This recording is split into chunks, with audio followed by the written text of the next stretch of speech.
Good morning, friends, and thanks, Krishnan, for the wonderful insight as a practitioner.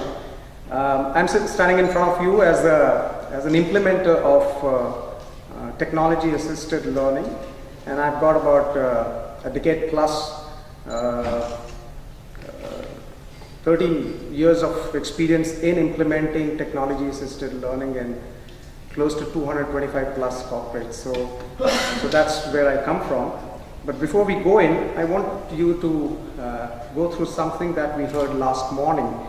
If any of you have sat through Dr. Prajapati Trivedi's session yesterday, he mentioned 5 principles, and principle number 5 was learning is all about implementation, and which is exactly what Krishnan signed off with, which says that it's not just about technology, it's not just about being carried away with the current day's fad. It's all about how do I use the right technology to solve a specific problem that I have in front. So learning, training is a problem with many of us because of various reasons.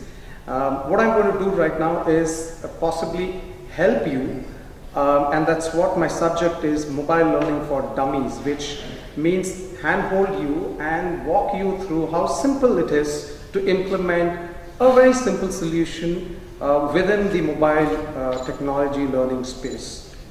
Two slides about us. 24x7 Learning is into e-learning implementation. It's very coincidental. I didn't speak to Dr. Prajapati last morning, but it's coincidental. We are only into e-learning implementation, and we partner with large and fast growth companies to implement e-learning. At the back end, we have a learning management system, which is the backbone of about 40 plus corporates in India. We create content, which is either custom content, which caters to the need of the organization. It could be, if it's generic content, then it's available with us. We have catalog courses, we just hand it over to you. And we also have continuing education solution, which is we offer online MBA, online BBA, online project management, which is certificate courses. And we have touched about 225 plus corporates in India and abroad, and about 2 million learners have gone through us. And so that's the experience that I'm going to share with you. And just a glimpse of some of the 225 plus corporates that we have with us. So that's the background. Now going ahead with the topic of the day, what's on your mind? If we take a typical training manager or a CLO, he is focused towards training his employees, but he has several challenges. So what are the various challenges that we have? One, he is geographically dispersed. My employee is not in the same location, and thereby I cannot put them through into one classroom. The second problem is that the shelf life of information that is available within the corporate has reduced, which means that I taught him today, 7 months down the line, I need to teach him something else, which is delta X. And it need not necessarily be product, it need not necessarily be about negotiation skills alone. It could be many other things. It could be code of ethics itself. It could be internal, it could be market driven, it could be competition, and it could be even statutory. So these are the realities that we live with. I adopt classroom training in my organization. And I'm sure that I'll possibly touch upon some of the pain that you go through in evaluating a trainer every time. The trainer that I pick up and I find him best will not come for the next one, or he peps up his price, or he doesn't turn up at all. And thereby I have to go through this entire cycle once again where I have to pick up one more trainer. So, there is the quality of training that I conduct. And if in case you have locations across, then of course the problem becomes magnified. And these are the challenges that I work with. And I just picked up 3, and I'm sure you can list down 20 more. So the solution to that was e-learning, wherein I canned the entire content, put it into a place called cloud. I'm not getting into technology out here. I'm not speaking as much on technology. I'm talking about how do I, as a training manager, implement the whole thing. So assuming somebody out there, some wise guy who's a techie, who's a geek, he created something where he put up the content out there. There's something called the learning management system, which has got SCOM, AICC, and all of that which he's done a good job, assuming he's done a good job, put it up out there, and then whole thing is streamed to the end user on a laptop. He has a laptop, he has an internet connectivity, and thus what happens is I've been able to reach all the problems that we spoke of earlier, which is geographically dispersed workforce, and thereby I'm able to reach him because I'm using technology. Repetitive training, which is required because shelf life was low, with no additional cost, can happen, and machines are the best when we talk about repetitive functions. And lastly, there is consistent quality because machines don't falter in quality, so e-learning was the messiah. But I have a bigger problem today, and my bigger problem is if I look at today, who is my workforce? He's worse than my toddler. My workforce today is more mobile. He's not in office. Even if he's in office, he doesn't like the laptop. He's more into mobiles than into laptops and desktops. And the age group, I'm saying, let's say 24 to 36. That's the age group that I'm referring to. And we do have problems about that, but I'm just targeting this specific one at this juncture. He picks up the mobile. Can you guess? There's been a study done. How many times you pick up the phone per day? Wild guesses.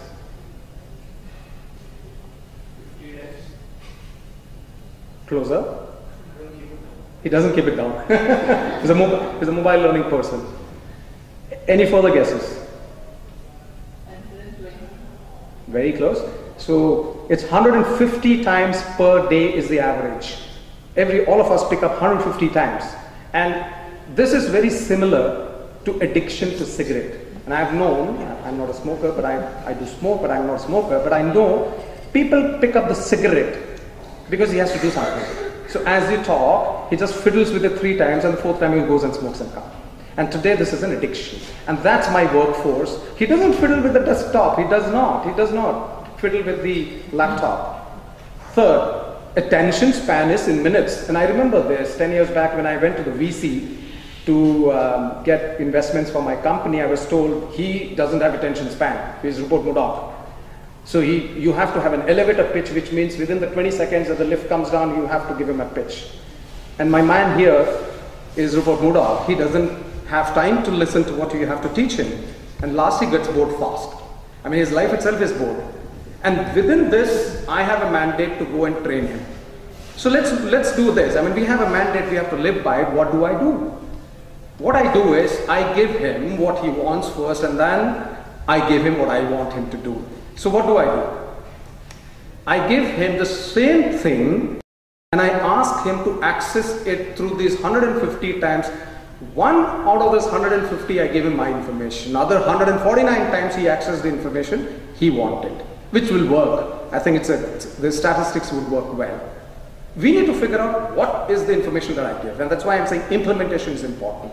My job today is not technology. I'm not talking about cloud, not tin cap API. These are words that we use in mobile learning. We are good. IT guys are good at creating jargons. So what is it that I need to do? What content should I put through mobile learning? That's important. So if I now give it to you onto your mobile, then you are ready to use it. Now I can reach the mobile workforce. He is not in office. Let's take the retail salesman or the telecom salesman. He's a feet on street. He thinks he's super smart. He doesn't need training. He is the best gift we have got in this earth. He doesn't need training. But he carries his mobile. He's out there on the street. He's talking to customers. So that is a person who can benefit from mobile learning best. Best to train if in case we give him small snippets. We've heard of learning bites when we started e-learning, but this is the best application when we give him small snippets. I'm sure if an SMS comes to you today, you'll take a mobile and read through it. So which means 100% usage. Folks who have implemented e-learning are worried about usage. There's no problem because there's nobody between the mobile and him. It's direct. Between the laptop and him, there is a mouse, there is an internet, and there is a logon. And then there is an application and the browser and all of that. Here there is nothing like that. It's direct, and thereby he has to read it. So SMS is one example, but I'm saying there are options that can reach him immediately. And give it to him where he wants it. And I remember I was giving a talk to about 50 plus HODs of a large group of institutions in Coimbatore. And they were all collectively, I don't know how many, they were all 50 plus, 60 plus. And they were all complaining that these kids, you know, they're always on the mobile, they don't listen to me, I don't know what they want. The problem was not they, the problem was us, the professor, because he does not know what to do with the people out there. He was not connected with their style. So I think what we are trying to do over here is to give it to him the way he wants it. And I'm sure he will eat it if we are able to do that. So let's look at, this is all nice, yeah, but does it really work? And how does it work? And I'm not sure if any of you have seen a mobile app, mobile learning. How many of you have seen a mobile learning app? Oh my God. I need to be careful what I speak. That's and used as well. Oh my God. I thought I could just breeze away with technology based. For people who have not done it, let me just walk through. I'll skip through these slides faster then. It's as simple as that. You have an app, you have a user ID, you have a password, and you log in. And once you log in, it's like a normal app. It's like a ClearTrip app or your Redbus app. Once you have given your user ID, password, next time you just have to click on the app and it's open, and maybe you can put it on startup also. It's simple as that. And then it gives you the subject, very similar to the LMS. It gives you, these are the 4 things that you need to go through. At the back end, there is a big thing called cloud, ThinkApp API, content, and all of that. But this gives you, very simply, these are the 4 things that you need to complete. And then once you click on one of them, it has those sections. It's a video, it's an assessment, it's a test, and it just goes on and on. And somebody clicks on one of them, he's able to go through a course.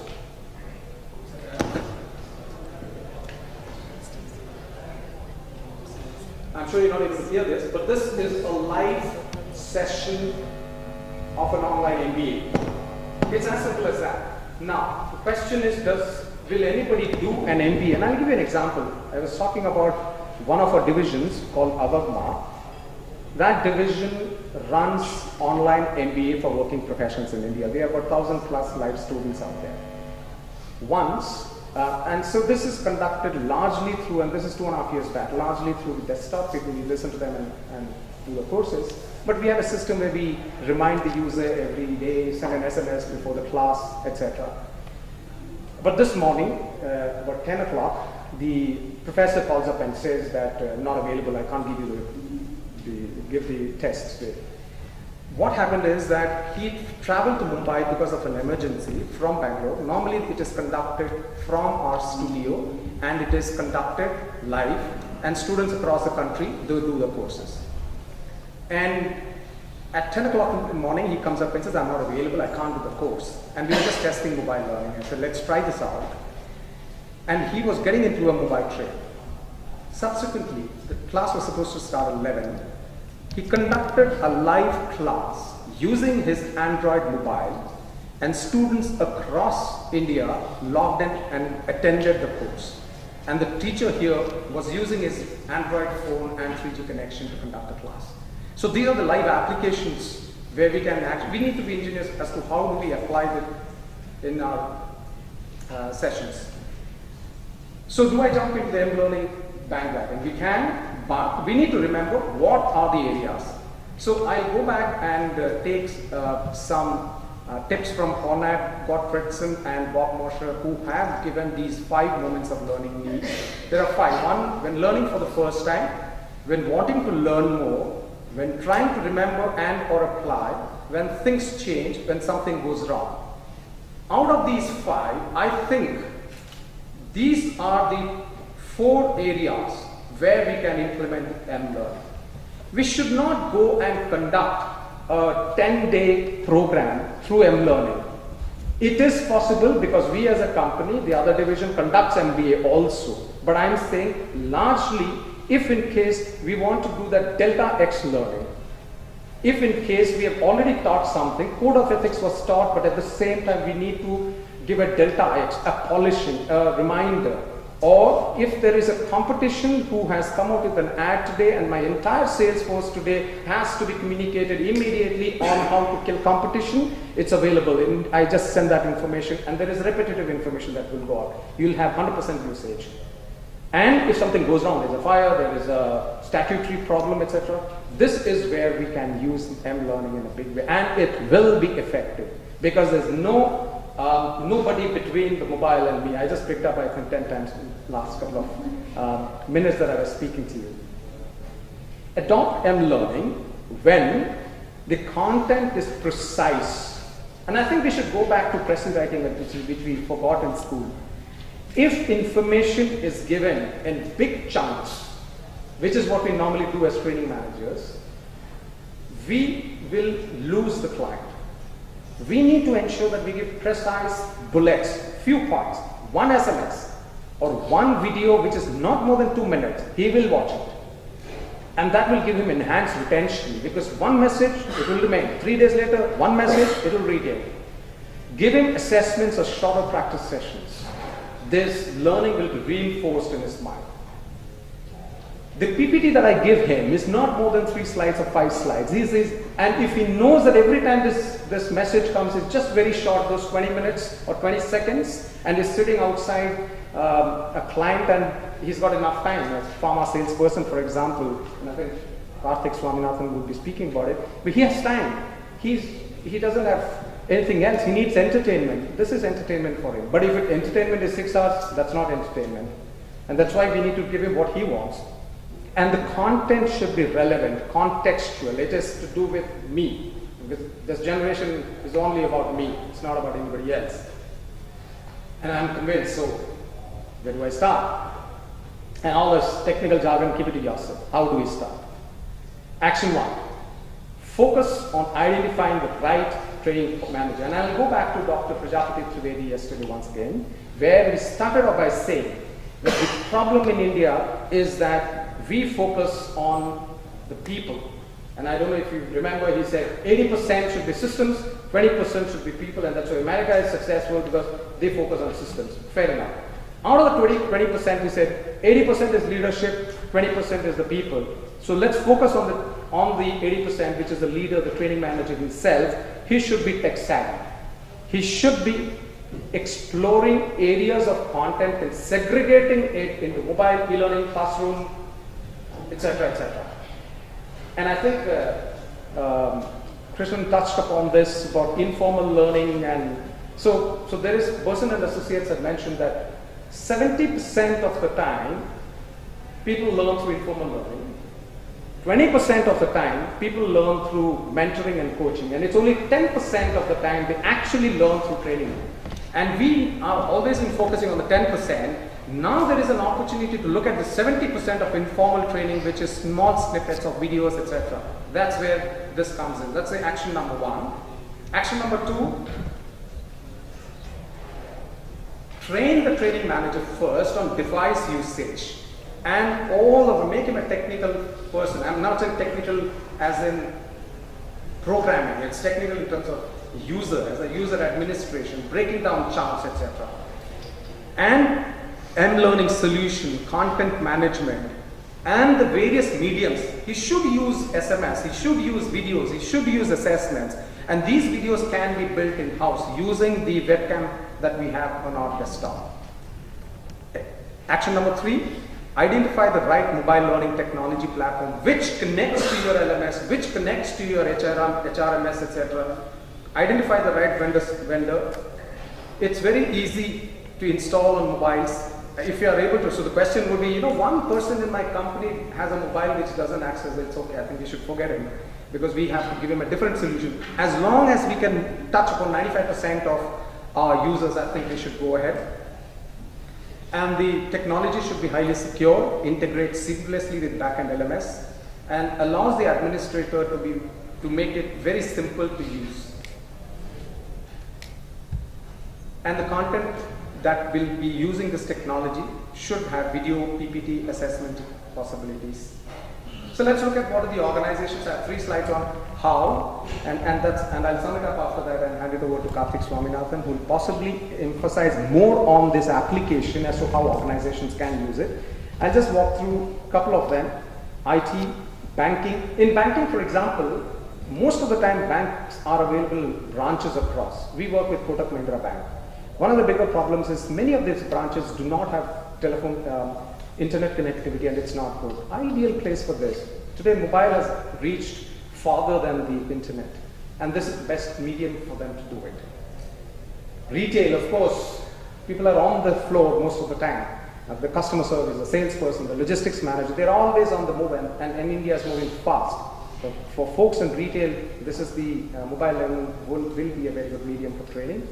Pharma, of course, big chunk of their folks are sales folks, and if you need to catch them, they work from morning 8 till late 8 o'clock. I won't touch on this because I'll be stealing Karthik Swaminathan's presentation, but I think he has a live case study to explain.